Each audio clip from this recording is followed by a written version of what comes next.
Hi friends, good morning. ఈరోజు G6021 day call 18th day చాలా అద్భుతంగా జరిగింది. మూర్తి సార్ మనకి పాజిటివ్ బ్రీతింగ్ ఎక్సర్సైజ్తో కాల్ స్టార్ట్ చేశారు.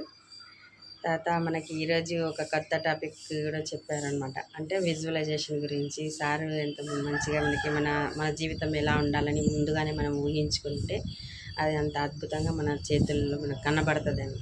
అంటే ఏ వస్తువు అయినా సరే 2 సార్లు జన్మిస్తుందని. ఫస్ట్ మైండ్లో జన్మించిన తర్వాతే బయటికి వచ్చి ఉంటుంది. ఒక కుర్చీ గురించి ఎగ్జాంపుల్ చెప్పారు.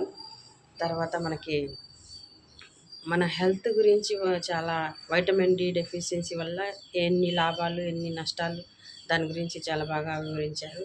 Thank you Murthy sir.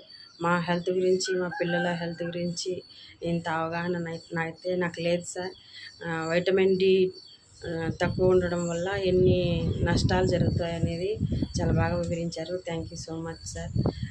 మనకి వైటమిన్ డి వల్ల ఎన్ని మొత్తం సమస్తం బాడీ స్థిరంగా నిలబడాలన్నా, మనం కూర్చోవాలన్నా, లేగాలన్నా, ఏమైనా పని చేయాలన్నా వైటమిన్ డి ఉండాలి. మినరల్స్, విటమిన్స్, ప్రోటీన్స్ యొక్క ఇంపార్టెన్స్ని చాలా బాగా వివరించారు sir. Thank you Murthy sir. My coach హైమక్క. థ్యాంక్ యూ హైమక్క. Thank you G60 family.